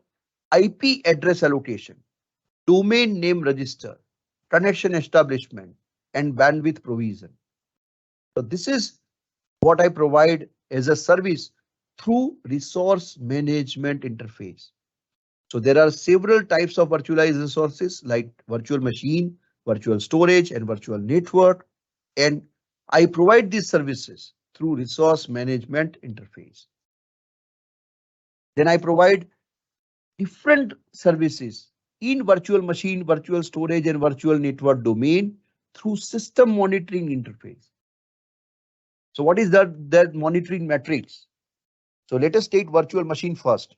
As an EIS provider, I should be able to monitor system statistics of each of the virtual machine. And what are those statistics? CPU loading, memory utilization, IO loading, internal network loading. If I'm an EIS provider, through system monitoring interface, I should be able to monitor storage statistics. And what are they? Virtual space utilization, data duplication, storage device access bandwidth, etc. If I am an EIS provider, through system monitoring interface in virtual network domain, I should be able to monitor these network statistics of virtual network bandwidth, network connectivity, and network load balancing and such other parameters. So now once we understood resource management interface, system monitoring interface, what is our EIS summary? So EIS is the deployment platform that abstracts the infrastructure. And what are the three major categories of infrastructure? Compute, that we call server, storage, that we call memory, and network, that we call network resources. So EIS enabling the technique is server virtualization, storage virtualization, and network virtualization. That's how we realize the EIS enabling technique. What is EIS? Provided services, resource management interface, and system monitoring interface. That's the services that is provided through which we manage all these features and parameters. Now let us go to second service model, platform as a service. So if I want to design, develop, and deploy any application, platform as a service provider or cloud provider in PaaS, what does it provide me? It gives me the entire software stack or development stack starting from that environment. So it basically gives me integrated development environment or runtime environment on which I develop the applications. I develop the services. And after development of the services, I can use the same environment or some other company environment to deploy that applications or services. So that is in a nutshell what we understand by platform as a service. So with that basic understanding, we are going to platform as a service, PaaS. So it's the capability provided to the consumer is to deploy onto the cloud infrastructure consumer related or acquired applications created using programming language and tools supported by the provider. Here consumer does not manage, but the cloud consumer does not manage or control the underlying cloud infrastructure, including network, server, OS, storage, but has the control over deployed applications and possibly application hosting environment. And what are the major famous examples? Microsoft Azure, Google App Engine, Hadoop, these are the examples. So when I say platform as a service, it's a platform. And runtime environment supports scalability, elasticity, availability, reliability, performance optimization, manageability, and interoperability. And it is actually activated through programming IDE, programming APIs and development tools, and system control interface. So when I say platform as a service, it is enabling technique for runtime environment design. And runtime environment refers to collection of software services available. And it is implemented by collection of programming libraries. And this runtime environment supports manageability, interoperability, performance optimization, availability, reliability, scalability, and elasticity. So what service does it provide? It provides programming IDE, integrated development environment. So users make use of IDE to develop their services among PaaS. IDE should integrate the full functionalities supported from underlying runtime environment. It should provide development tools like profiler, debugger, testing environment. So the programming API supported from runtime environment may be various between different cloud providers, but there are still some common operating functions like computation, storage, communications, resource operations, and all this. Platform as a service also provides one service. It's called system control interface. And through this interface, they gives us policy-based control, and workflow control. In policy-based control, it is guiding decisions and rational outcomes. And workflow is nothing but flow of installation, flow of configurations of resources. So if I summarize PaaS, PaaS is nothing. It's the development platforms that abstract the infrastructure, OS, and middleware to drive developer productivity. So it is for developers. It is for developing community, fraternity. PaaS enabling technique, runtime environment. And what are the services provided by PaaS or PaaS provider? Programming integrated development environment through APIs and development tools, and control interface in which policy-based approach and workflow-based approach. Service models, software as a service. This has the highest customer base, and entire software is available like CRP, ERM, CRM, Google Docs. These are all examples. Apps. It is the capability provided to the cloud consumer by provider in form of applications running on a cloud infrastructure. And these applications are accessible from various client devices to a thin client interface like a web browser or web-based email also. The consumer does not manage or control the underlying cloud infrastructure, including network, server, OS, storage, or any other individual application capability. It is only the software which is available as a service. The examples are Salesforce.com, Google Apps, and all this. So software as a service is basic application domain cloud service provider. This application domain cloud service provider basically offers you web-based applications and web portals, and through which you can explore scientific applications, business applications, journal applications, government applications. So as a software as a service, the enabling technology is web service, and Web 2.0 is the trend which has the full potential of the web. And what are the properties provided by internet? Only accessibility and portability.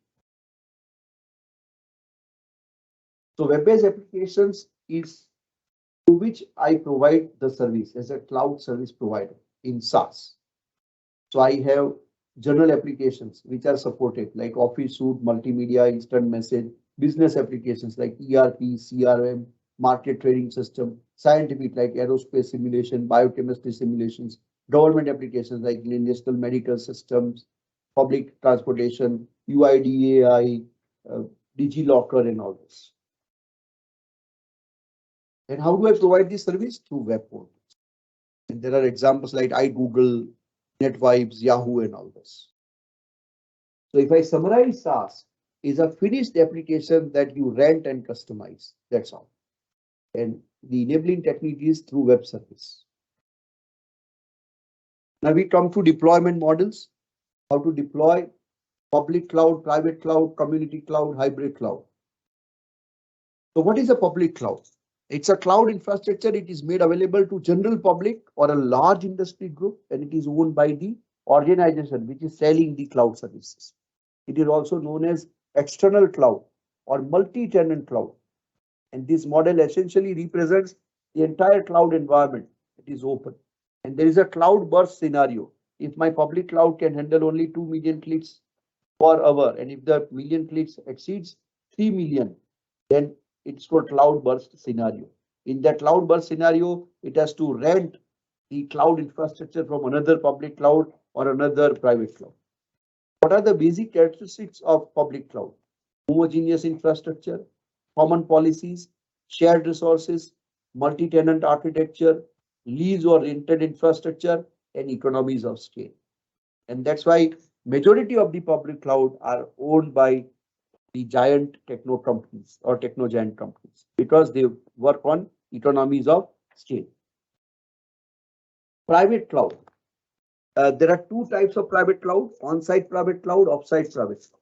If I'm at company X and I create my own cloud in my own campus, it is on-site private cloud. I'm company X, I'm creating my private cloud. In cloud providers, this campus, it is off-site private cloud. So let us try to understand private cloud. The cloud infrastructure is operated solely for an organization. It may be managed by the organization or a third party. It may exist on-site or off-premise. It is also referred to as internal cloud or on-premise cloud. A private cloud intentionally limits access to its resources to service consumers only, for that organizations only. Only business associates, customers, employees, employers of that particular organizations. That's all. What are the basic characteristics of private cloud? Heterogeneous infrastructure, customized and tailored policies, because you are creating, you are erecting, even if I'm a cloud service provider, I erect that cloud facility for one particular entity, either in their premises or in my premises. As a cloud service or cloud erector or cloud service provider, if I create that private cloud in their premises, that company's premises, it is on site.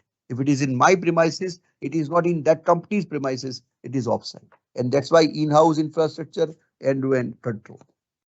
So if I compare public and private cloud, homogeneous versus heterogeneous, shared and multi-tenant versus dedicated, operational expenditure only in case of cost model for with public cloud. Cost model of private cloud is capital expenditure because you have to erect your own cloud. You are bearing all and the entire cost. But public cloud, security, hacking, compromise, private cloud, highest level of security, you design your own security policies and implement them. Economies of scale, public cloud is large economies of scale, and that's how it's operational. And private cloud, whether it is for a pharma company or a bank major, end-to-end control. Community cloud. Now, why community cloud? Because suppose there is a research organization which has the talent pool to develop a vaccine, but they do not have the IT infrastructure. There's a pharma company which has all the IT infrastructure, but it does not have any kind of talent pool. So in that case, they can meet a golden handshake and create a community cloud. So this is just one example. So the cloud infrastructure is shared by several organizations and supports a specific community that has shared concern, like a common mission, common security requirements, a policy or compliance consideration. What are the advantages of community cloud?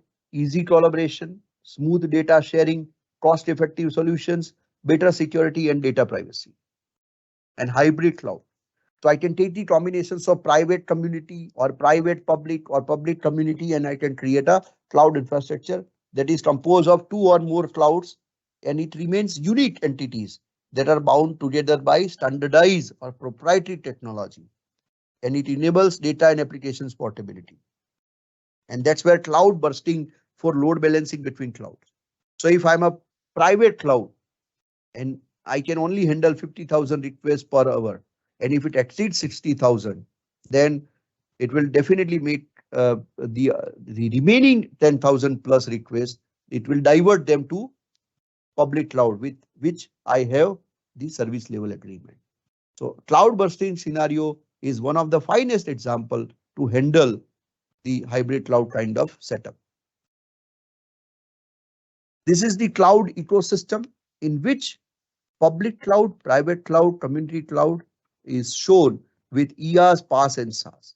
And you can see that Amazon Web Service, Eucalyptus, these are EAS examples. Google App Engine, Windows, Azure or Microsoft Azure platform, Hadoop, Force.com, their platform is a service. Salesforce.com is SaaS, but Force.com is PaaS. Google Apps is also SaaS. So now, as we are almost ending this, in your mind, what is clear, or is it still cloudy? So cloud is a new paradigm or model shift of computing. It can provide high quality properties and characteristics based on essential central ideas. It is based on service models and deployment models, which is rent based, deployment based, and access providers applications. These are the references. And yesterday, which we discussed. So a couple of maybe 1 minute on virtual machines versus containers. So shipment and container, same analogy to this Docker container architecture. It is as good as having containers in a Docker. So basically what we try to have is in virtual machines, we have infrastructure, host operating system, hypervisor, and guest operating system. Now this virtual machine setup is type 2 hypervisor setup. We have host operating system, we have guest operating system. But when I say containers, infrastructure, host operating system, container daemon, and then apps and beans and libraries.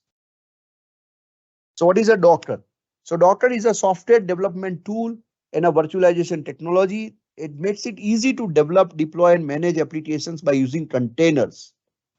It is a container based technology. It has less you develop distributed applications.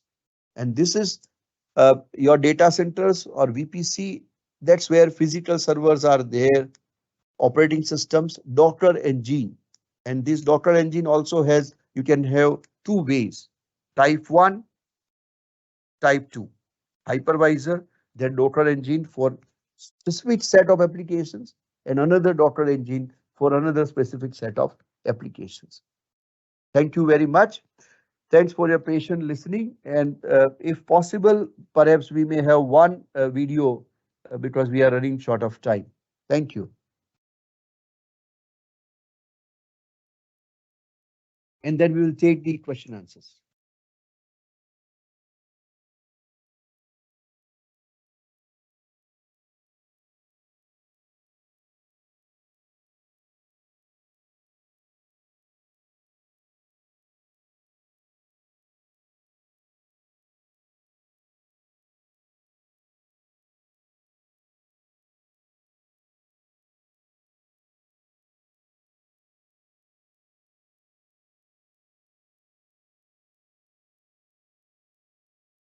So what we can do is, in the meantime, we can take the questions.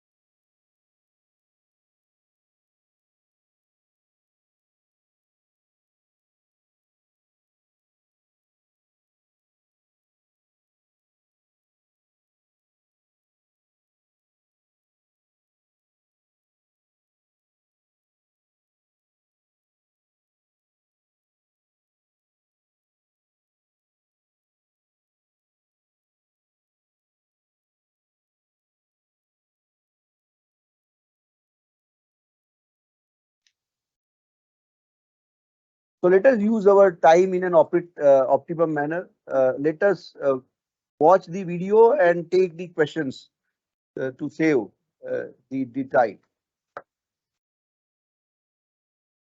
So the first question on my screen, am I audible? The first question on my screen is, should I choose private, public or hybrid cloud? Sir, yes, shifting to cloud is a major decision. Once you have taken that decision, you should choose private, public or hybrid cloud as per your requirement. If your company operates in a very tight security constraint, the data which you are dealing with or the product which you are rolling out to your end users or customers require very high degree of security requirements, then you should choose private cloud. But if your customer base is very large and your security is not stringent requirement, in that case, choosing public cloud is a good option solution. The industry is saying public cloud is the way of the future. Private cloud seems the opposite of that. Uh, in your question itself, you have given me the answer, but let me elaborate that answer. Yes, the industry is saying public cloud is the way of the future. The reason being is in public cloud, all the major players are techno giants, whether it is Google, my Amazon, Microsoft, and that's why their economies of scale is actually helping them to provide best of the cloud applications and services solution.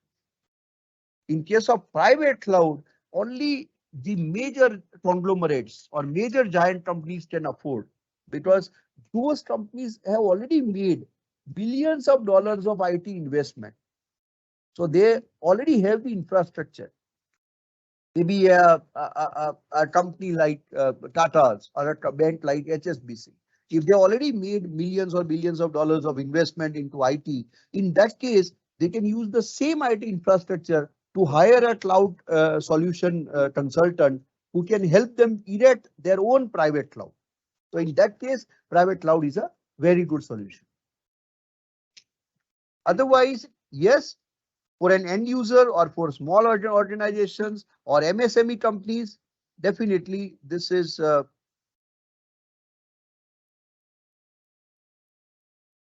uh, what kind of network server required for cloud? Uh, very good question, sir. Uh, we need rack servers, network server. So for networking, it is gigabit Ethernet inside the data center.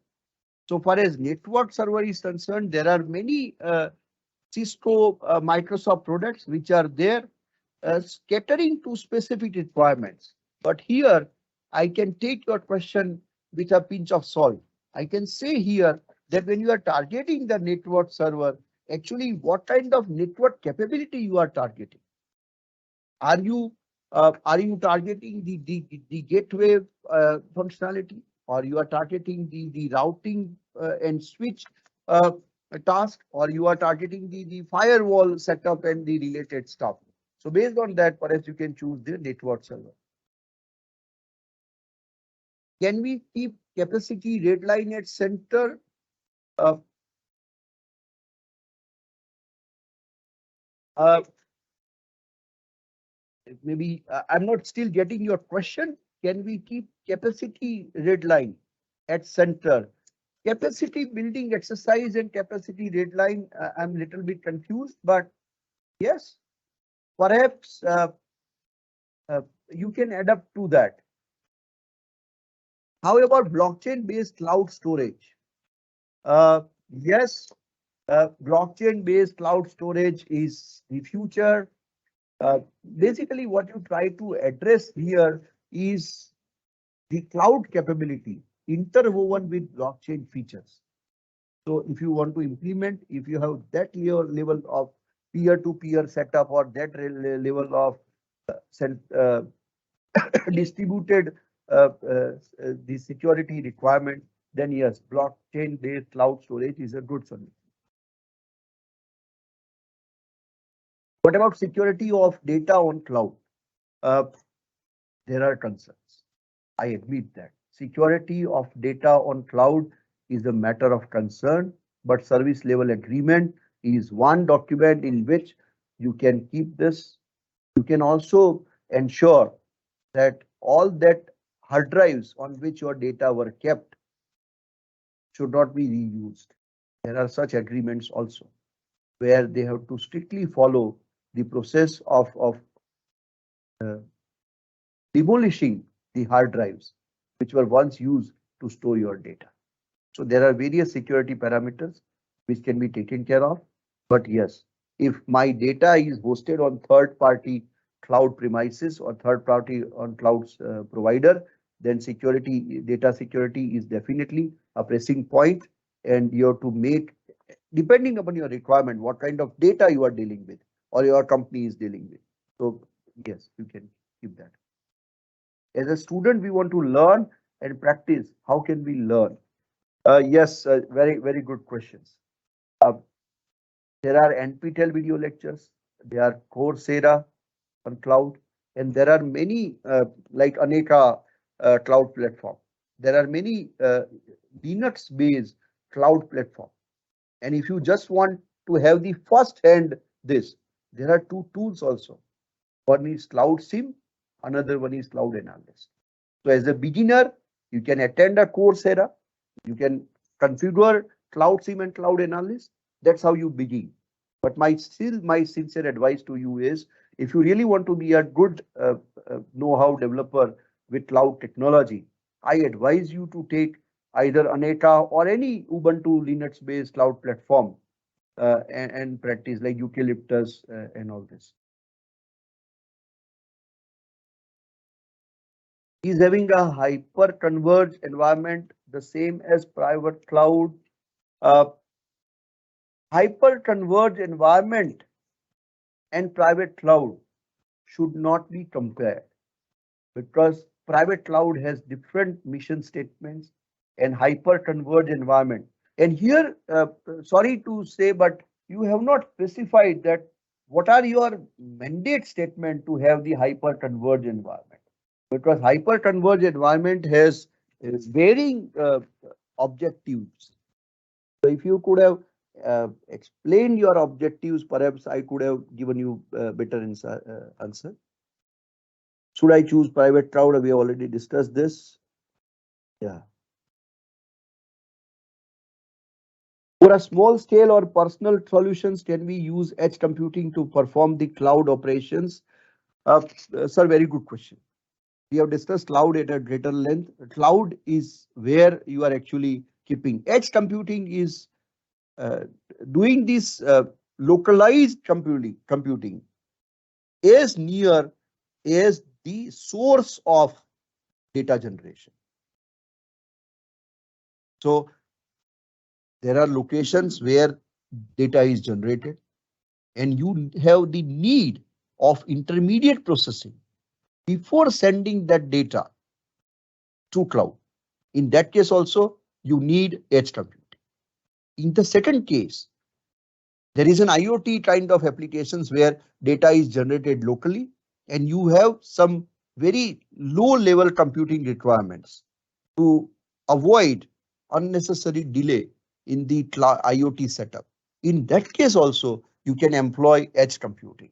But edge computing is very close to data generation or minimalistic computing task, which is highly required, as close as generation.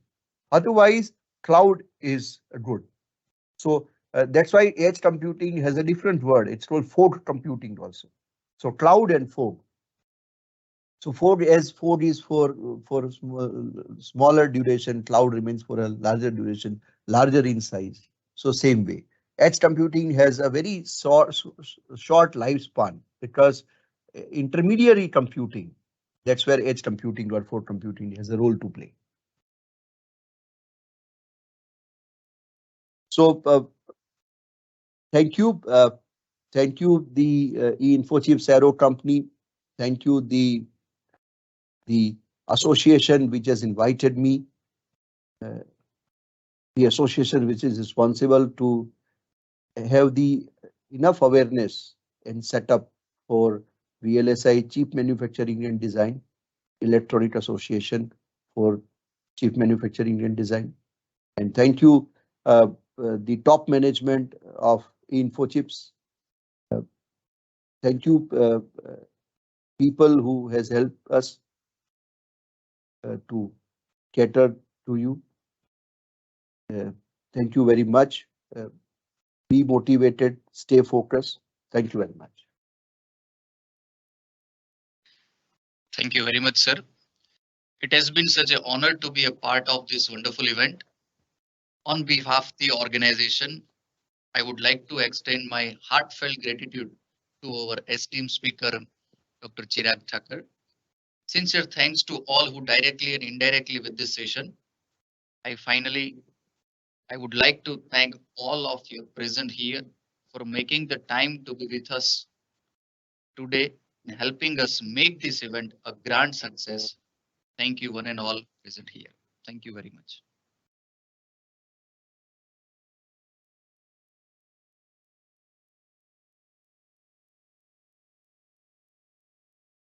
Thank you, Deepesh sir. Thank you, Gaurav sir. I forgot to mention the names. Thanks for providing me all this logistic support and moral support to be at the campus and deliver these sessions. Thank you very much. Thank you all.